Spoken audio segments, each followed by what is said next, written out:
Middle east आज दुनिया का सबसे खतरनाक इलाका बन चुका है।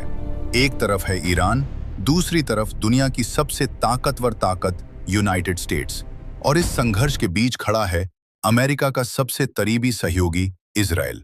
सवाल यह है कि आखिर इन तीनों देशों के बीच इतनी दुश्मनी क्यों है?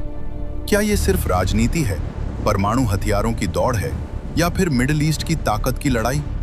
इस वीडियो में हम आपको पूरी कहानी बताएंगे। 1953 के सीक्रेट ऑपरेशन से लेकर आज तक के खतरनाक टकराव तक, जिसने पूरी दुनिया को चिंता में डाल दिया है। दुनिया के सबसे खतरनाक संघर्षों में से एक आज मिडिल ईस्ट में चल रहा है।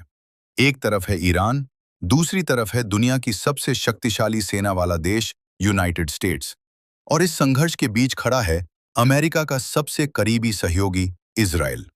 कई लोगों को लगता है कि ये लड़ाई अचानक शुरू हुई है, लेकिन सच ये है कि इसकी जड़ें लगभग 70 साल पुरानी हैं। इस कहानी की शुरुआत होती है 1953 से, जब ईरान में लोकतांत्रिक रूप से चुने गए प्रधानमंत्री मोहम्मद मोसाद्देक सत्ता में थे। उस समय उन्होंने ईरान के तेल उद्योग को राष्ट्रीय नियंत्रण में लेने का फैसला किया, जिससे पश्चिमी देशों, खासकर अमेरिका और ब्रिटेन के आर्थिक हितों को खतरा महसूस हुआ। इसके बाद अमेरिका की खुफिया एजेंसी सेंट्रल इंटेलिजेंस एजेंसी ने एक गुप्त ऑपरेशन चलाया और मोसद्देक की सरकार को गिराने में मदद की।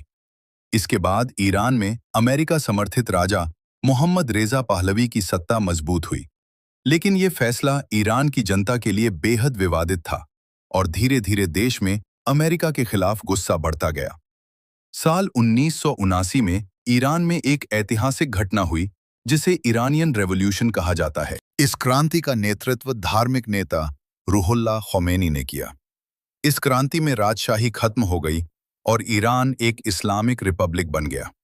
नई सरकार ने साफ कहा कि अमेरिका और इजराइल दोनों उनके दुश्मन हैं। इसी साल एक और बड़ी घटना हुई, जब ईरान में गुस्साए प्रदर्शनकारियों ने अमेरिकी दूतावास पर कब्जा कर लिया और कई अमेरिकी अधिकारियों को बंधक बना लिया। इस घटना ने दोनों देशों के रिश्तों को पूरी तरह दुश्मनी में बदल दिया। इसके बाद अमेरिका ने ईरान पर कई आर्थिक प्रतिबंध लगा दिए, जो आज तक जारी हैं। समय के साथ एक नया और बड़ा विवाद सामने आया, ईरान का परमाणु कार्यक्रम। अमेरिका और इजराइल का आरोप है कि ईरान गुप्त रूप से परमाणु हथियार बनाने की कोशिश कर रहा है। दूसरी तरफ ईरान का कहना है कि उसका परमाणु कार्यक्रम केवल ऊर्जा और वैज्ञानिक रिसर्च के लिए है। इस विवाद को कम करने के लिए 2015 में एक बड़ा समझौता हुआ, जिसे joint comprehensive plan of action कहा जाता है। इस समझौते में ईरान ने अपने परमाणु कार्यक्रम को सीमित करने का वादा किया और बदले में उस पर लगे कई आर्थिक प्रतिबंध हटाए गए। लेकिन 2018 में अमेरिका के राष्ट्रपति डोनाल्ड ट्रंप ने इस समझौते से अमेरिका को बाहर निकाल लिया और ईरान पर फिर से सख्त प्रतिबंध लगा दिए। इसके बाद दोनों देशों के बीच तनाव फिर से तेजी से बढ़ गया। अब सवाल आता है कि इस संघर्ष में इजराइल क्यों शामिल है? इसके पीछे सबसे बड़ा कारण सुरक्षा है। इसके अलावा इजराइल का यह भी कहना है कि ईरान कई ऐसे संगठनों को समर्थन देता है। इसी वजह से इजराइल कई बार ईरान के परमाणु ठिकानों और वैज्ञानिकों को निशाना बनाने के आरोपों में घिरा रहा है, जो इजराइल के खिलाफ लड़ते हैं, जैसे हिजबुल्लाह और हमास।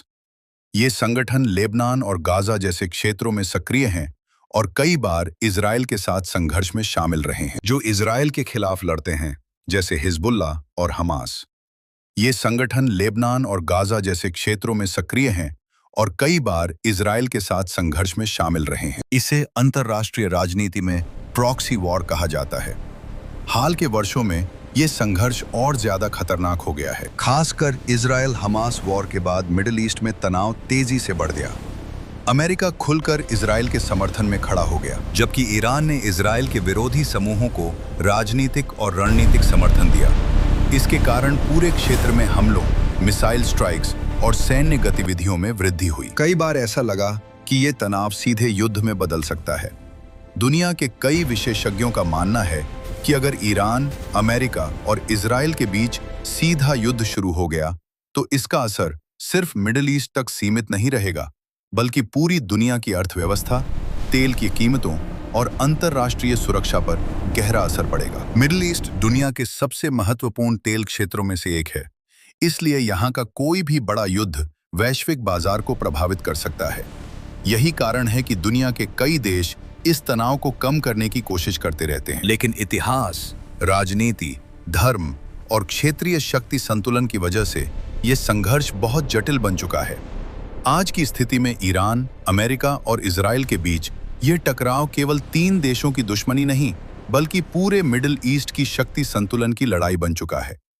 आने वाले वर्षों में यह संघर्ष किस दिशा में जाएगा, यह अभी भी दुनिया के सबसे बड़े सवालों में से एक है। तो ये थी ईरान, अमेरिका और इजराइल के बीच चल रहे संघर्ष की पूरी कहानी। ये सिर्फ 3 देशों की दुश्मनी नहीं, बल्कि इतिहास, राजनीति, सुरक्षा और मिडिल ईस्ट की ताकत की लड़ाई है। अगर ये तनाव और बढ़ता है तो इसका असर सिर्फ इस क्षेत्र पर नहीं, बल्कि पूरी दुनिया की अर्थव्यवस्था और सुरक्षा पर पड़ सकता है। आप क्या सोचते हैं? क्या यह संघर्ष भविष्य में बड़े युद्ध में बदल सकता है या दुनिया इसे रोक पाएगी? अपनी राय कमेंट में जरूर बताइए।